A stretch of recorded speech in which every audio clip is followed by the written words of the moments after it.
welcoming Dwyane to the Hall of Fame is the answer, Allen Iverson, Dwyane Wade.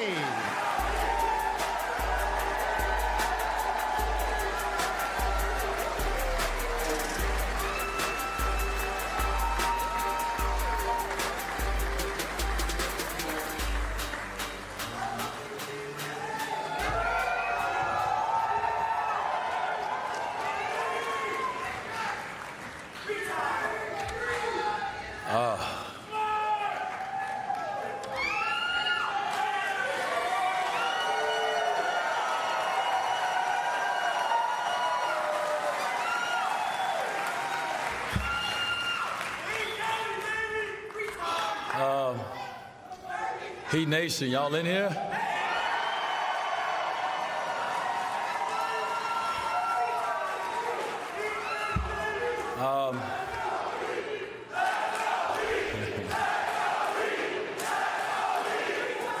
I don't got much time. Coach Pop took all the time. Let me get to it. I want to start by acknowledging all the individuals and the amazing women from 1976 Olympic basketball team on going into the hall. Tony, Powell, Dirk, we were all linked together already, but being on this journey together, getting to know one another as men and not as competitors. It's been hella dope. For Dirk and me, it's been therapy.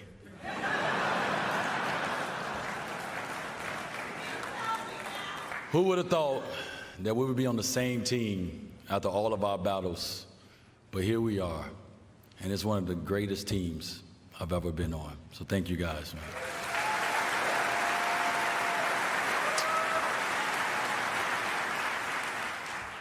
I want to thank Harold L. Richards High School in Oakland, Illinois. I want to thank Marquette University in Milwaukee, Wisconsin. I want to thank the Miami Heat in Wade County. I want to thank the Hoop Hall. Here's my final love letter. The first memory I have of holding a basketball was when I was 5 years old, and it wasn't love at first sight. But one thing I knew for sure was that something inside of me would come alive every time I had that ball in my hands. I've got to credit my dad for my love of the game. He's what you would call an everyday hooper. If there was a court in Chicago, chances are my pops took my brothers and me so we could play against grown-ass men to gain their respect. If there was a basket and a run there, we were pulling up to the lakefront, Foster Park, Blue Island Rec Center, and any local gyms and parks anywhere in Chicago. The best thing about that time was what the game taught me. I had a chance to see the way basketball connected people, just by hanging out with my dad, my uncles, and his friends. My love of competition came from seeing them go at it. It wasn't about anything other than their pride and the love of the game. If you've been around basketball long enough, you know how raw it gets. They had loud arguments about bad calls. You couldn't even think about calling a foul if there wasn't some blood involved. You had to play through it all. The trash talking in those games, it probably wasn't appropriate for kids to be around. But that's the game I grew up on. That's the game that raised me. After all those games, when battles really, watching them sit down, grab a cold beer, laugh and joke about any and everything, about work, family, and definitely who got buckets dropped on their head that day. You know, as a kid, all you need is an opening. What I lived for back then was any intermission in a game. It could be a long timeout, a long argument, water break, somebody getting pissed and throwing the ball over the fence, a break between games. If there was a chance for me to run on the court and grab that ball and imitate my dad, I took it. Thing is, though, at 5, the ball was always too heavy to get to the rim, or too big in my hands. But little did I know that this object was going to be the vessel that changed my life and my family's. By the time I was 9 years old, I didn't have to look far for elite level basketball. My hometown team, the Chicago Bulls, were the greatest force on earth. I look back on those days as some of the best of my life. All my brothers, Demetrius, Donnie, and I did was eat, sleep, talk, think, and dream basketball. It was my obsession. The game gave me equal parts excitement and frustration. See, I was clumsy as hell back then. My hands were too big for my body, and my feet was growing just as fast. Before and after school, before and after my games, I studied the player who had replaced my pops as my favorite, Michael Jordan. He captured my imagination and fueled my aspirations all at the same time. I bet if you give me enough time, I could find that Come Fly With Me VHS that I watched before every game I played. The way he soared through the air felt like forever. He created moves that made me immediately rush to my backyard to recreate them. Game 2 of the 1991 NBA Finals, the Bulls versus the Lakers, and my dad's favorite player, Magic Johnson.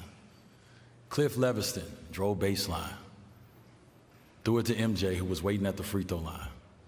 He took one dribble.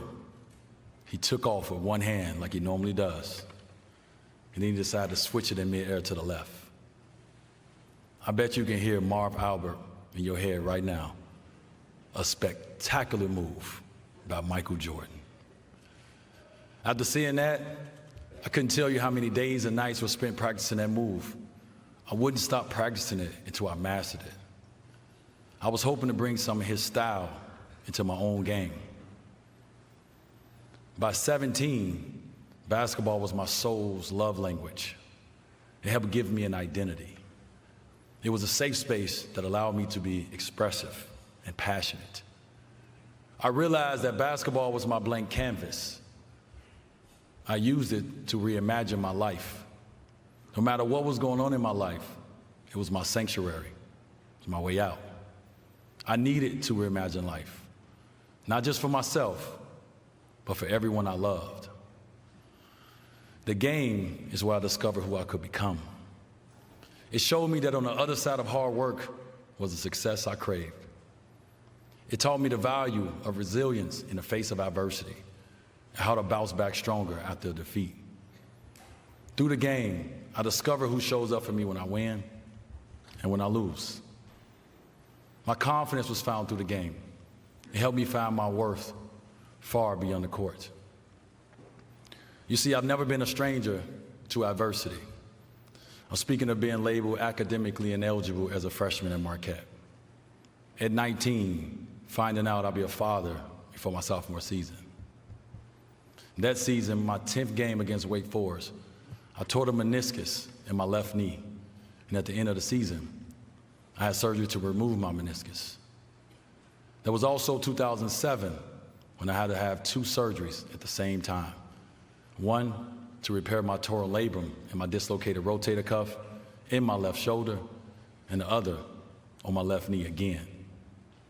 And finally, in 2012, right after our championship parade down Biscayne Boulevard, I had to have my 3rd surgery on my left knee. Each surgery, each rehab, it pushed me past limits I didn't know I had. I could have given up. I wanted to. I never second-guessed myself. I 3rd, 4th, and 5th guessed myself. But I never allowed my injuries to define me. I'm on this stage because my beliefs have always been stronger than anyone's doubt. So to all the hoopers, I hope you take this to heart. No, it's never about your setbacks. It's how you respond. The blows you take are fuel. The limitations people put on you are actually inspiration. No one who comes from the community that I have has ever left a legacy worth remembering by having it easy. As I reflect on my own destiny and the impact that my heroes have had on my life, I'm reminded that our heroes are not always perfect. Instead, they possess a relatability that makes them touchable and real. When anyone speaks about Allen Iverson, that's exactly what they say.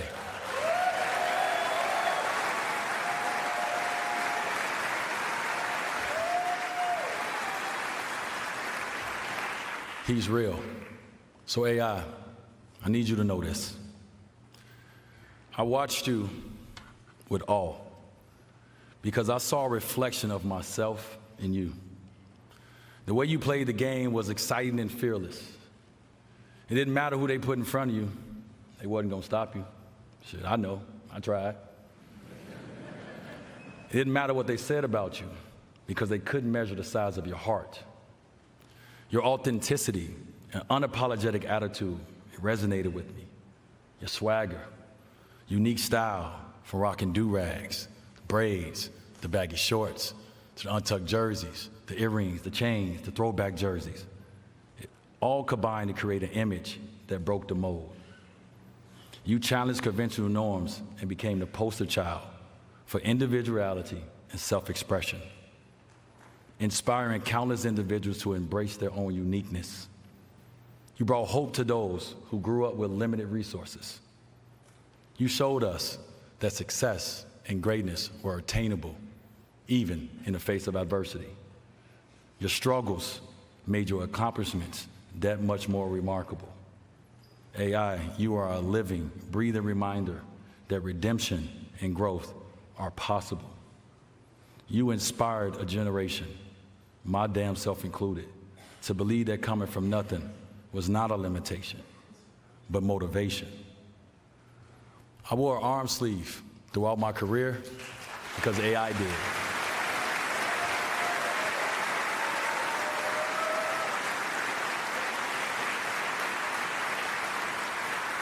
I respectfully wore the number 3 throughout my college and NBA career to represent the love and the respect that I have for this man. So from the bottom of my heart, you are the culture, and we love you, and we thank you, Allen Iverson.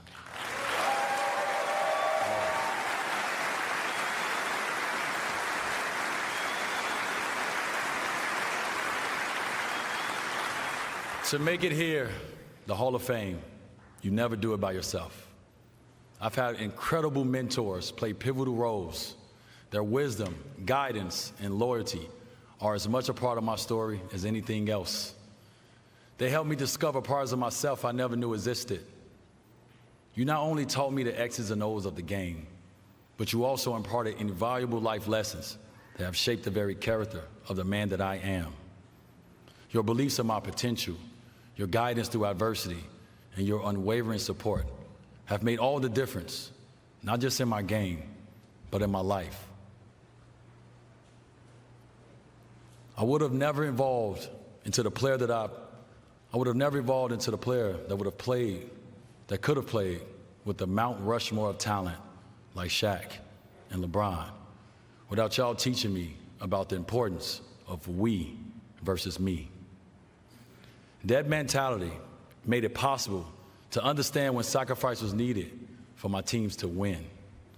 So thank you, Jack Fitzgerald, Larry Butler, Coach K, Tom Crean, Stan Van Gundy, Pat Riley, and Eric Spoelstra. I love you guys.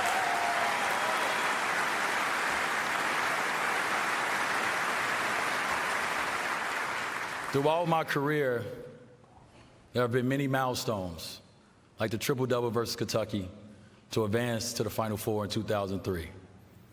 We didn't get the chip that year. Salute to my brother Melo. But my Marquette brothers and I left a permanent mark on our university and college basketball forever. From there, I was able to reach 5 NBA finals with the Miami Heat.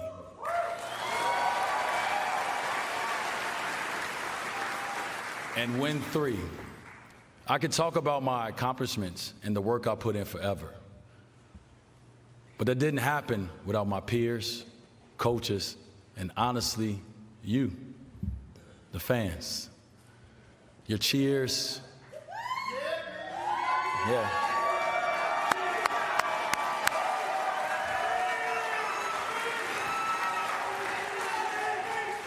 Your cheers and boos are a part of my life's soundtrack. You made coming to work every night the best job in the world. I was blessed to play with and win championships with some of the best to ever dribble basketball. Teammates who understood how to play the game on and off the court. Overcoming challenges together, celebrating victories together, and creating memories together is what stays with me. Each victory was a testament to resilience and determination.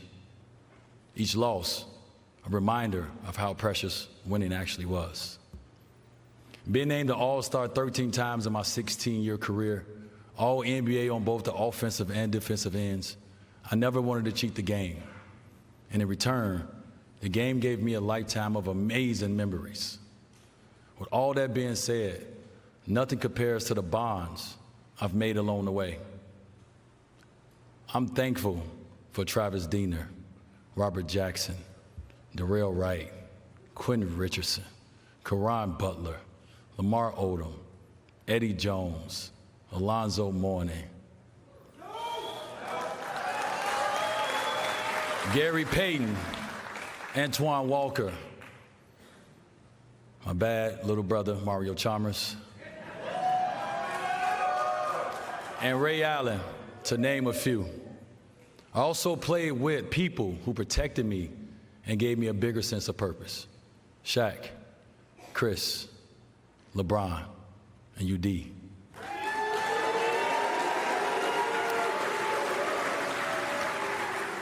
They changed the way I would be viewed in this game forever. With Shaq, I learned how to be Robin to his Batman and then become Batman. Watching Chris simply be himself while giving his all to the game, but not cheating his family out of their time, gave me a friend I could look up to. Spent 4 years with LeBron in Miami. I watched him not take one single day off of being great. And my brother UD and I, we learned how to be selfless leaders together, but the protection that he provided me on and off the court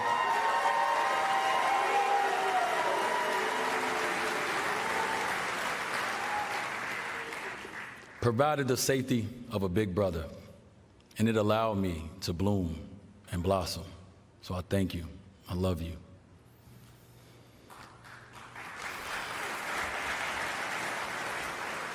Off the court, another blessing in my life is Henry Thomas.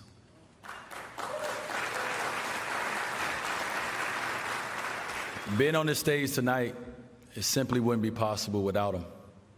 By job title, he was my agent. But in my heart, he was far more than that. If you're really blessed in life, you get to meet angels on earth. There's not a day that goes by that I don't hear him saying, "You got this, my man." I know he's looking down on me right now, chewing his tongue, with a proud dad grin on his face. Hank, we miss you, and we love you, my man.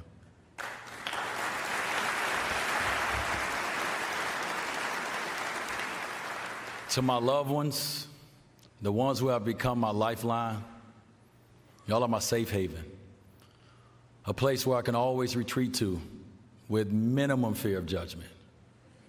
I've laughed with you, I've cried with you, I've been saged by you, I'm protected by you, and I'm loved by you. I am who I am because of all of you. You're the embodiment of unconditional love. And that's all I ever wanted and needed. And that's all I ever wanted to show in return. So I want to take this opportunity to recognize a few of my loved ones. And when I call your name, because we've been here all day, I want y'all to stand up so everyone can see your faces. Carmelo Anthony.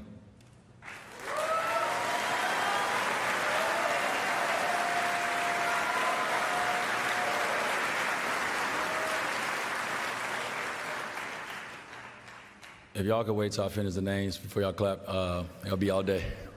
Chris Paul.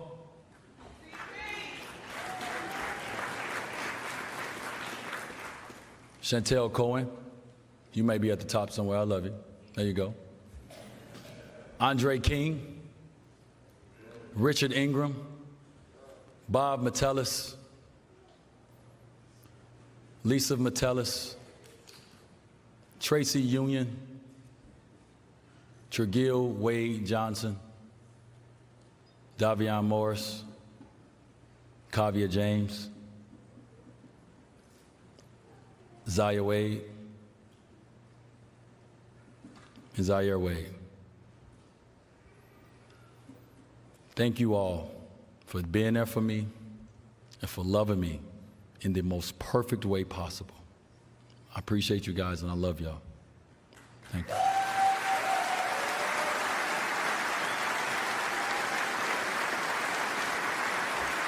Y'all can sit down now. Now my wife Gab, would you please stand?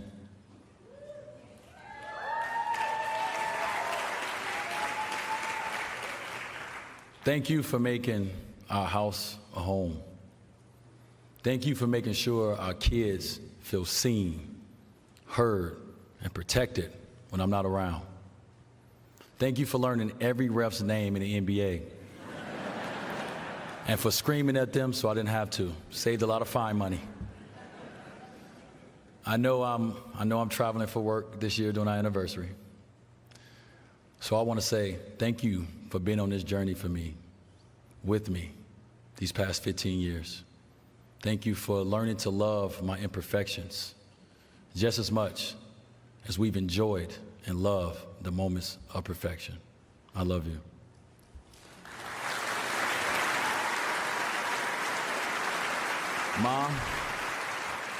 Mom, would you please stand?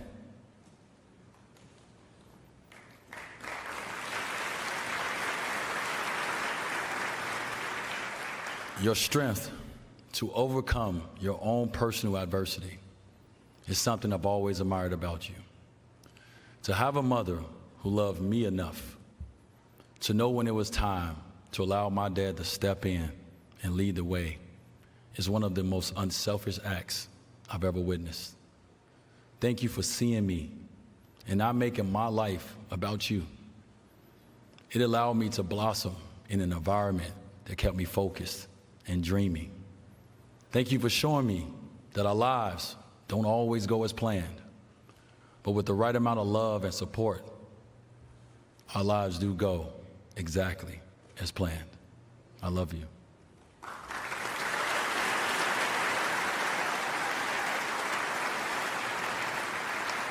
Pops, would you please stand?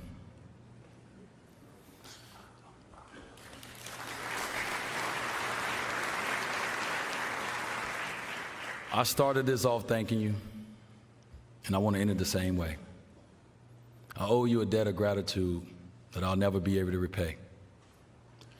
When I would cry and say, I can't, you made me go harder. You pushed me to limits that I didn't know were inside of me. The hard work I put in was because I didn't want to let you down.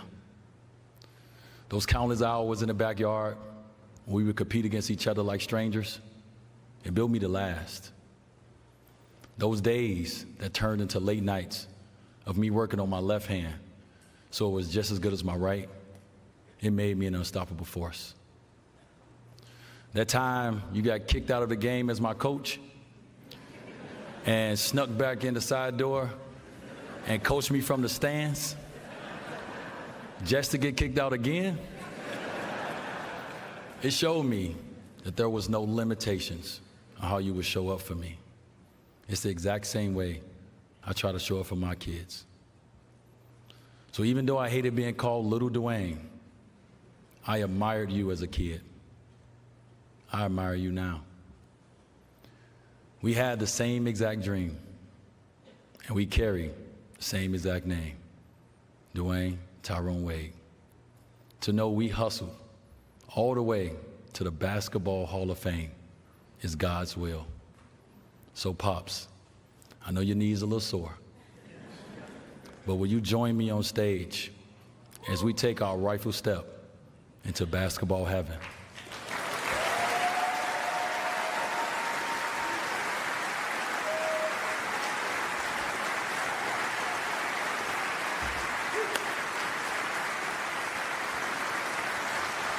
This one right here, this one is for my father. I love you, and I'm thankful for you. I love you too, man. We're in the Hall of Fame, dog.